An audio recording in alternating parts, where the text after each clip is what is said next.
പ്രത്യേകമായ പദവി അവർക്ക് നൽകും. അവർ വാക്ക് പറഞ്ഞാൽ സ്വീകരിക്കും, വാക്ക് പറഞ്ഞാൽ സ്വീകരിക്കും. ആര് പറഞ്ഞാൽ റസൂലുള്ളാഹിയുടെ രീതിയാണ് സല്ലല്ലാഹു അലൈഹി വസല്ലം. പക്ഷെ കാര്യം മനസ്സിലായാലോ അതാ വഴിക്കാവുകയും ചെയ്യും. അതുകൊണ്ടാണ് ഒരിക്കൽ സൈനബ ബീവിയുടെ വീട്ടിൽ ഒരു ടിന്ന് തേന് കിട്ടി. അത് ഇടക്കിടക്ക് പോയി കുടിക്കും ഹബീബായ റസൂലുള്ളാഹി സ്വല്ലല്ലാഹു അലൈഹി വസല്ലം. ഭാര്യമാരെ കൂട്ടത്തിൽ ഒരു ഭാര്യ മറ്റു ചില ഭാര്യമാർക്ക് ഇതിൽ വല്ലാത്ത വിഷമം തോന്നി.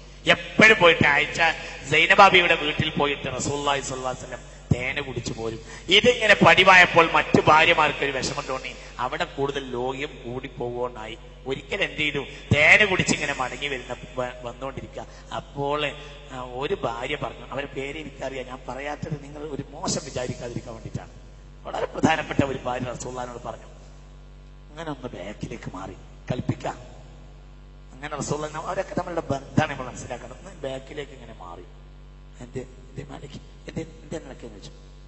അപ്പോൾ പറഞ്ഞു, നബി മിനൽ മഗാഫിരി, സൈനബിയുടെ വീട്ടിലെ ആ തേന് മഗാഫിർ പുഷ്പത്തിന്റെ തേനാവാൻ സാധ്യതയുണ്ട്, ഒരു വൃത്തികെട്ട വാസന വരുന്നുണ്ട് എന്നാണ്. സുബ്ഹാനല്ലാഹ്, വൃത്തികെട്ട വാസന ഏറ്റവും ദേഷ്യമാണ് റസൂലുള്ളാഹിക്ക്. ലഅഊദുലൈ, ഞാൻ പെട്ടുപോയതാണ്, ലഅഊദുലൈ, ഇനി മേലാൽ ഞാൻ കുടിക്കില്ല. ആർക്കും പറ്റിക്കാറുണ്ട്, സാധാരണ യഥാർത്ഥക്കാരല്ലേ, ഇതൊരു യഥാർത്ഥ.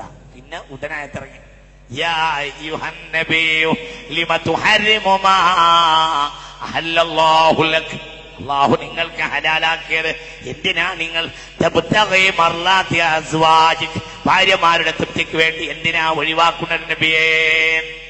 ആയത്തിറങ്ങി. അപ്പോൾ റസൂലുള്ളാഹി പറഞ്ഞു, അപ്പോൾ റസൂലുള്ളാഹി വീണ്ടും ആ തേനിലേക്ക് മടങ്ങി. അറബ് നാട്ടിൽ മഗാഫിർ എന്നൊരു ചെടി ഉണ്ടായിരുന്നു. ആ ചെടിയുടെ പുഷ്പത്തിൽ നിന്ന് തേനീച്ചകൾ തേൻ ശേഖരിച്ചാൽ ആ തേനിന് ഒരു വൃത്തികെട്ട വാസന ഉണ്ടാവും. അത് റസൂലുള്ളാഹിക്ക് അറിയായിരുന്നു. അത് പറഞ്ഞു പറ്റിച്ചു. ഒരു കാര്യമായ ഭാര്യ, നിങ്ങൾക്ക് അറിയാം, പക്ഷെ ഞാൻ പറയൂല പേര്. കാര്യമായൊരു ഭാര്യ മുസ്തഫ റസൂലുള്ളാഹി, അത് അവരെ തമ്മിലുള്ള ആ ഒരു ബന്ധം ഭയങ്കര ഖദർ കണക്കാക്കും. എന്തിനും അവരോട് അന്വേഷിക്കും, എന്താ ചെയ്യാം. പക്ഷെ തീരുമാനം റസൂലുള്ളാഹിയുടേതായിരിക്കും, എന്നാലും അന്വേഷിക്കും. പെണ്ണുങ്ങളുടെ ഒരു കാര്യം അന്വേഷിക്കണം, അതൊക്കെ വളരെ അന്വേഷിക്കേണ്ട സംഗതിയാണ്. പക്ഷെ പെണ്ണ് പറഞ്ഞതേ നടപ്പിലാകും, അതാ വിഷയം. ചില ആളുകളുടെ രീതി എന്താണെന്നറിയോ, പെണ്ണ് പറഞ്ഞതേ നടപ്പിലാക്കും. ഒരു കാര്യം ചെയ്യണമെങ്കിൽ പെണ്ണത് പറയണം, അങ്ങനെയല്ല, എന്നാലും അന്വേഷിക്കും. റസൂലുള്ളാഹി യഖൂദു ബി ആറാഇഹിന്ന, അവരുടെ റഅയികൾ പരിഗണിക്കും. ഇത് ഹബീബ നബിയുടെ രീതിയാണ് സല്ലല്ലാഹു അലൈഹി വസല്ലം. അവരൊക്കെ വല്ലാതെ ബഹുമാനിക്കും. ഇഅ്തികാഫിരിക്കുകയാ. അപ്പോഴാണ് സഫിയ ബീവി റസൂലുള്ളാഹി ഇഅ്തികാഫിൽ ഇരിക്കുന്ന റസൂലുള്ളാഹിനെ കാണാൻ വേണ്ടി ആയിഷ ബീവിയുടെ വീട്ടിലേക്ക് വന്നു. സഫിയ ബീവി റളിയല്ലാഹു അൻഹ ഒരു ഭക്ഷണം ഉണ്ടാക്കിയിട്ടുണ്ട്, അത് കൊണ്ടുവന്നു. റസൂലുള്ളാഹി പിന്നെ ഇഅ്തികാഫിരിക്കുകയാ. ഹബീബ റസൂലുള്ളാഹി ഭക്ഷണം കഴിച്ചു. പിന്നെ സഫിയ ബീവിയെ കൊണ്ടുപോയാക്കുക. ഒറ്റക്ക് പറഞ്ഞയച്ചില്ല. ഞാൻ പോയിക്കോളാൻ പറഞ്ഞു, പറഞ്ഞയച്ചില്ല. ഇഹ്തിറാമൻ ബിഖദ്രിഹ, ഒരു വല്ലാത്ത ബഹുമാനം ഭാര്യയോട്, വല്ലാത്തൊരു ബഹുമാനമായിരുന്നു മുസ്തഫ നബി സല്ലല്ലാഹു അലൈഹി വസല്ലം. സുമ്മ മശാമഹ ഇഹ്തിറാമാ, വല്ലാത്തൊരു ബഹുമാനമായിരുന്നു ഭാര്യമാരോടൊക്കെ, വല്ലാത്തൊരു ബഹുമാനം കാണിച്ചിരുന്നു ഹബീബായ റസൂലുള്ളാഹി സല്ലല്ലാഹു അലൈഹി വസല്ലം. ഹബീബായ ഫഇന്ന ഹുബ്ബൻ നബി സല്ലല്ലാഹു അലൈഹി വസല്ലം യംലഉ ഖുലൂബ നിസാഇഹി, ഭാര്യമാരുടെ ഖൽബ് മുഴുവനും അങ്ങോട്ടും ഇങ്ങോട്ടും അതുപോലെ തന്നെ ഇങ്ങോട്ടും ഭയങ്കര സ്നേഹം. ഉറപ്പല്ലേ? ഉമ്മു ഹബീബയുടെ വീട്ടിലേക്ക് ഉമ്മു ഹബീബയുടെ ബാപ്പ വന്നു. ആരാ ഉമ്മു ഹബീബയുടെ ബാപ്പ? സയ്യിദുനാ അബൂ സുഫിയാൻ. അന്ന് കാന മുശ്രിക്കാ. റസൂലുള്ളാഹിയുടെ ഭാര്യയാണ് ഉമ്മു ഹബീബ റളിയല്ലാഹു അൻഹ. ഉറക്കപ്പറ, ഉമ്മു ഹബീബ ബീവി റംല എന്നാണ് ഉമ്മു ഹബീബയുടെ പേര്. പിന്നെ ഹബീബ എന്ന കുട്ടി ഉണ്ടായിട്ട് ഉമ്മു ഹബീബ എന്ന പേരിട്ടതാണ് ബഹുമാനപ്പെട്ട ഉമ്മു ഹബീബ റളിയല്ലാഹു അൻഹ. റംല ഉമ്മു ഹബീബ റളിയല്ലാഹു അൻഹ.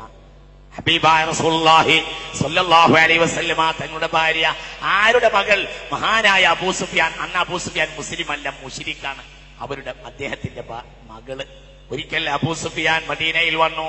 ഹബീബ നബിയെ കണ്ടിട്ട് സന്ധി ഒന്നുകൂടെ പുതുക്കണം, ഹുദൈബിയ സന്ധി. അത് ഖുറൈശികൾ ലംഘിച്ചിട്ടുണ്ട്, അത് ഒന്നുകൂടി പുതുക്കാൻ വേണ്ടി വന്നതാണ്. വന്നപ്പോൾ വിവരം കിട്ടി നബി മക്കയിലേക്ക് പുറപ്പെട്ടിട്ടുണ്ട്. മദീനയിൽ വന്നപ്പോൾ ഇങ്ങനെ വിഷമായി, നബിയെ കണ്ടതുമില്ല. സന്ധി പുതുക്കാൻ വേണ്ടി മുശ്രിക്കായ അബൂ സുഫിയാൻ വന്നതാണ് റളിയല്ലാഹു അൻഹു. പിന്നെ മുസ്ലിമായി. അപ്പോൾ ഇങ്ങനെ ആലോചിച്ചു, ഞാൻ എൻ്റെ മോളെ ഒന്ന് കാണാമല്ലോ, ഈ പള്ളിയുടെ ഇറമ്പിൽ എവിടെ ഉണ്ടല്ലോ, റസൂലുള്ളാഹിയുടെ ഭാര്യ, മുഹമ്മദ് നബിയുടെ ഭാര്യയാണ്, എൻ്റെ മോളല്ലേ ഒന്ന് കാണാലോ എന്ന് വിചാരിച്ച് ആ മോളെ ഒഴിവാക്കിയതാ. മുമ്പ് അബൂ സുഫിയാൻ ഒഴിവാക്കിയതാ. നേരെ ചെന്ന് വീട്ടിന്റെ മുറ്റത്തേക്ക് ചെന്നു. ആ ഉമ്മു ഹബീബയുടെ വീട്ടിന്റെ മുറ്റത്തേക്ക് ചെന്നു. എന്നാൽ ഉമ്മു ഹബീബ വീട്ടിലേക്ക് കയറാൻ അബൂ സുഫിയാനോട് പറഞ്ഞില്ല. അവൾ കുറച്ചു നേരം വീട്ടിന്റെ മുറ്റത്തിങ്ങനെ നിന്നു. അബൂ സുഫിയാൻ റളിയല്ലാഹു അൻഹു മുസ്ലിം അല്ല. പിന്നെ അങ്ങനെ ആലോചിച്ചു, എന്റെ മോളെ വീട്ടിലേക്ക് കയറാൻ ആരും എന്നോട് കൽപ്പിക്കണ്ടില്ലല്ലോ, നേരെ എന്റെ മോളെ പാർക്കുന്ന വീടല്ലേ, മുഹമ്മദിന്റെ വീടാണെങ്കിൽ സല്ലല്ലാഹു അലൈഹി വസല്ലം എന്റെ മോള് താമസിക്കുന്ന വീടല്ലേ, ഞങ്ങൾ അങ്ങോട്ട് കയറി. ബഹുമാന അബൂ സുഫിയാൻ റളിയല്ലാഹു അൻഹു അന്ന് മുശ്രിക്കാണ്. നേരെ അങ്ങോട്ട് കയറി അവിടെ ഇങ്ങനെ നിന്നു. ഇരിക്കാൻ പറഞ്ഞില്ല. കുറച്ചു നേരം ഇങ്ങനെ സംസാരിച്ചുകൊണ്ട് മോളും ബാപ്പയും ഇങ്ങനെ നിന്നു. അപ്പോൾ ബാപ്പ ചിന്തിച്ചു, അല്ല, എന്റെ മകളെ വീട്ടിൽ കയറിയാല് ഇരിക്കാൻ ഒരാൾ എന്നോട് പറയേണ്ടയില്ലല്ലോ, എനിക്ക് ഇരിക്കാലോ എന്നിങ്ങനെ ആലോചിച്ചു. പിന്നെ അങ്ങനെ നോക്കുമ്പോഴുണ്ട് ഒരു പീഠം വെച്ചിട്ടുണ്ട്. ആ പീഠത്തിന്റെ മുകളിൽ ഒരു വിരിപ്പ് വിരിച്ചു വെച്ചിട്ടുണ്ട്. വേഗം അതിന്റെ അടുത്തേക്ക് അങ്ങനെ നടന്ന് ഇരിക്കാൻ വേണ്ടി ചെല്ലുകയാണ് ആര്? അബൂ സുഫിയാൻ. ഉമ്മു ഹബീബ ഓടി ചെന്നിട്ട് ആ വിരിപ്പ് വലിച്ചു നിർത്തും. അപ്പോഴത്തിന് ഷോക്കായി പോയി.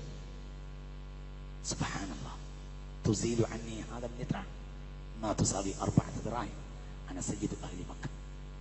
ഞാൻ മക്കക്കാരൻ നേതാവാ, നീ ഇപ്പൊ ഈ വലിച്ച ഈ വിരിപ്പിന് 4 ദിർഹം വിലയില്ല. മക്കാങ്ങാടിയിൽ 4 ദിർഹം വിലയില്ലാത്ത ഈ വിരിപ്പിൽ ഇരിക്കാൻ മക്കക്കാര രാജാവായ നിന്റെ ബാപ്പാക്ക് യോഗ്യതയില്ലെന്നാണോ നീ വിചാരിച്ചു? മനസ്സിലാവുണ്ട് പറഞ്ഞത്?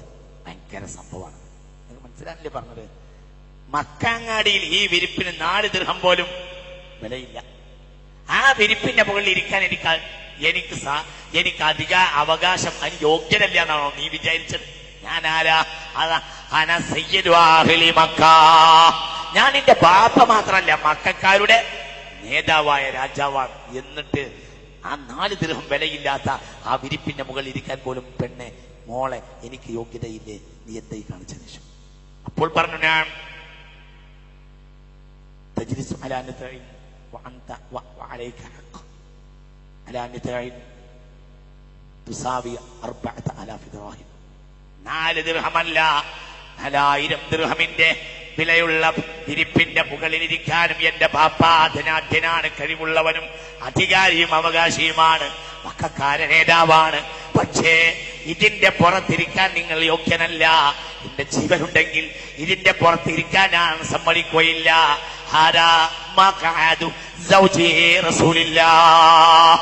ഇത് എന്റെ ഭർത്താവ് മുസ്തഫ നബിയുടെ വിരിപ്പാണ്, റസൂലുള്ളാഹി ഇരിക്കുന്ന വിരിപ്പാണ് എന്നും ഹബീബ പറഞ്ഞു.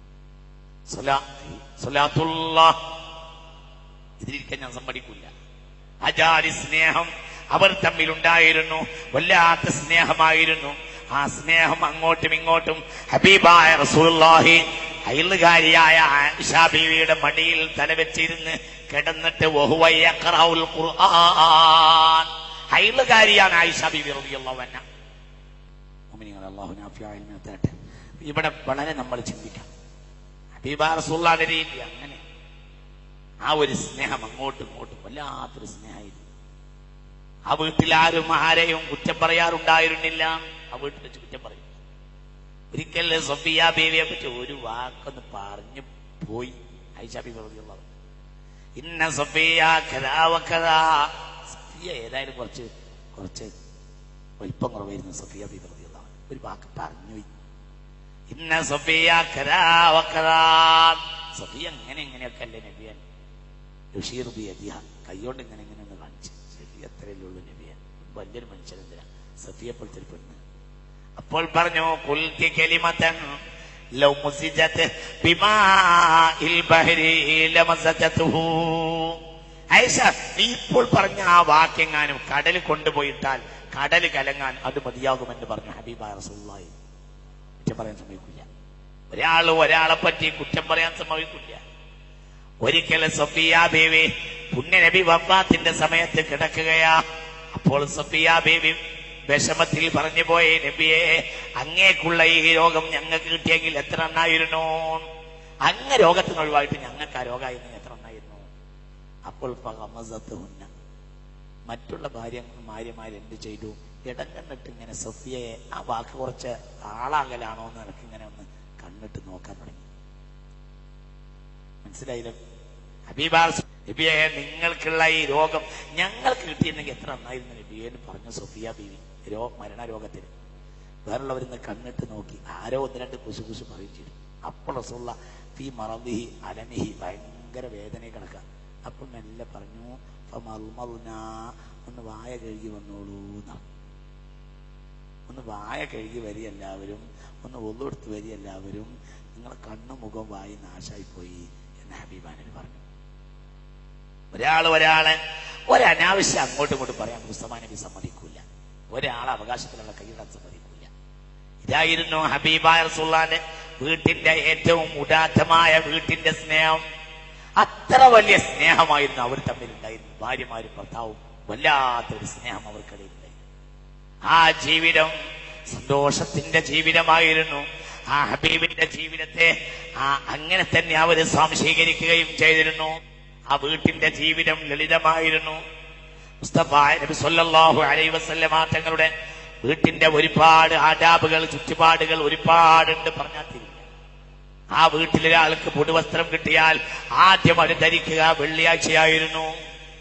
ഹബീബായ റസൂലുള്ളാഹി ഹബീബായ റസൂലുള്ളാഹി തങ്ങളുടെ വീട്ടിൽ ആർക്കെങ്കിലും ഒരു പുതുവസ്ത്രം കിട്ടിയാൽ അയാൾ അത് ധരിക്കൽ വെള്ളിയാഴ്ചയായിരുന്നു.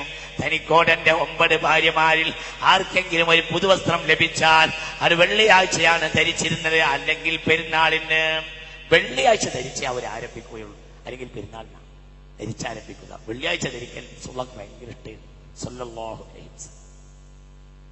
ഹബീബായ റസൂലുള്ളാഹി സല്ലല്ലാഹു അലൈഹി വസല്ലമ തങ്ങൾക്ക് മോതിരമുണ്ടായിരുന്നു. ആ മോതിരത്തില് 3 ഭാഗങ്ങളാക്കിയിരുന്നു. അത് തന്റെ വീട്ടിൽ സൂക്ഷിച്ചിരുന്നു. ഉസ്മാൻ ഇബ്നു അഫ്ഫാൻ റളിയല്ലാഹു അൻഹുവിന്റെ കാലഘട്ടത്തിൽ ബീർ അരീസ് എന്ന കിണറില്ല. ആ മോതിരം കൊഴിഞ്ഞ് നഷ്ടപ്പെട്ടു പോയി. അതുവരെ മുസ്ലിം ലോകത്തിന് വലിയ നേട്ടമായിരുന്നു ഈ മോതിരം. ആ മോതിരത്തിന്റെ മുകളിൽ മുഹമ്മദുർ റസൂലുള്ളാഹ് 3 ഭാഗിച്ചിരുന്നു. ആ മോതിരം ഈ വീട്ടിൽ സൂക്ഷിച്ചിരുന്നു. ഒരു ഭാഗത്ത് മുഹമ്മദ്, ഒരു ഭാഗത്ത് റസൂൽ, ഒരു ഭാഗത്ത് അള്ളാഹ് മുകളിൽ ഇങ്ങനെ എഴുതി സൂക്ഷിച്ചിരുന്നു. അങ്ങനെ ഒരു മോതിരം ഉണ്ടായിരുന്നു ഹബീബായ റസൂലുള്ളാഹി സ്വല്ലല്ലാഹു അലൈഹി വസല്ലം. വകാന യഖ്ദുറു തഹ്രീഹ ലിഹിയതിഹി വറസിഹി ബിൽമാ. ഹബീബായ റസൂലുള്ളാഹി സ്വല്ലല്ലാഹു അലൈഹി വസല്ലമ തങ്ങൾ ഉറങ്ങിയെണീറ്റാൽ, വിരിപ്പിൽ കിടന്ന് ഉറങ്ങിയെണീറ്റാൽ ആദ്യം തന്റെ മുഖം തടയുമായിരുന്നു. പിന്നെ വെള്ളമെടുത്തിട്ട് തന്റെ താടിയും മുടിയും ഹബീബായ റസൂലുള്ളാഹി ചീകി ഒടുക്കുമായിരുന്നു. മുസ്തഫ നബിയുടെ പതിവായിരുന്നു. ഒന്നിരിക്കൽ എണ്ണ ഉപയോഗിക്കും, പരമാവധി കൂടുതലും ഉപയോഗിക്കുന്നത് വെള്ളമായിരുന്നു. വെള്ളം കൊണ്ടോ അല്ലെങ്കിൽ എണ്ണ കൊണ്ടോ ഹബീബ് തന്റെ താടിയും മുടിയും ചീകി ഒടുക്കിയിരുന്നു. റസൂലുള്ളാഹിന്റെ വളരെ പ്രധാനപ്പെട്ട ഒരു രീതിയായിരുന്നു സല്ലല്ലാഹു അലൈഹി വസല്ലം.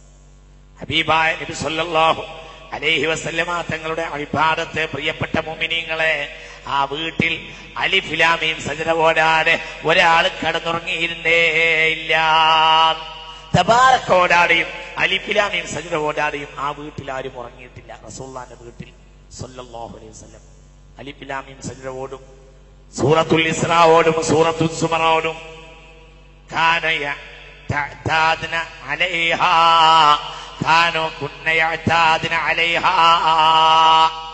അതാ പെണ്ണുങ്ങൾ പതിവാക്കിയിരുന്നു. ഹബീബിന്റെ ഭാര്യമാർ മുസ്തഫ നബിയും അങ്ങനെയായിരുന്നു. ഏത് യുദ്ധക്കളത്തിലാണെങ്കിലും ഈ സൂറത്തോടെ റസൂലുള്ളാഹി കിടക്കൂല. ഇതേ അവസ്ഥ തന്നെയായിരുന്നു ഭാര്യമാർക്കുണ്ടായിരുന്നത്. സൂറത്ത് അലിഫ് ലാം മീം സജ്ദ, സൂറത്തുൽ വാഖിഅ, അതേപോലെ തന്നെ സൂറത്തു തബാറക്കല്ലദി ബിയദിഹിൽ മുൽക് വഹുവ അലാ കുല്ലി ഷൈഇൻ ഖദീർ അല്ലദി ഖലഖൽ മൗത വൽ ഹയാ. തബാറക നിത്യമായി ഓടിയിരുന്ന ആ വീട്ടിൽ, അലിഫ് ലാം മീം സജ്ദ നിത്യമായി ഓടിയിരുന്ന ആ വീട്ടിൽ, സൂറത്തുൽ ഇസ്രായിനെയും സൂറത്തുൽ സുമറിനെയും നിത്യമായി ഓടിയിരുന്ന ആ വീട്ടിൽ, അതേപോലെ പരിശുദ്ധമായ സൂറത്തുൽ ബഖറ, അൽ ബഖറ നിത്യമായി ആ വീട്ടിൽ ഓടിയിരുന്നു. ഇതൊന്നും ഓരാതെ ഹബീബായ നബി ഉറങ്ങുമായിരുന്നില്ല സല്ലല്ലാഹു അലൈഹി വസല്ലം. ഭാര്യമാരെ വീട്ടിൽ ഹബീബായ റസൂലുള്ളാഹി ളുഹാ നമസ്കരിച്ചിരുന്നു. ളുഹാ നമസ്കരിക്കാത്ത ഒരു പതിവ് മുസ്തഫ നബിക്കുണ്ടായിരുന്നില്ല. ഇത് ഹബീബിന്റെ രീതിയാണ്.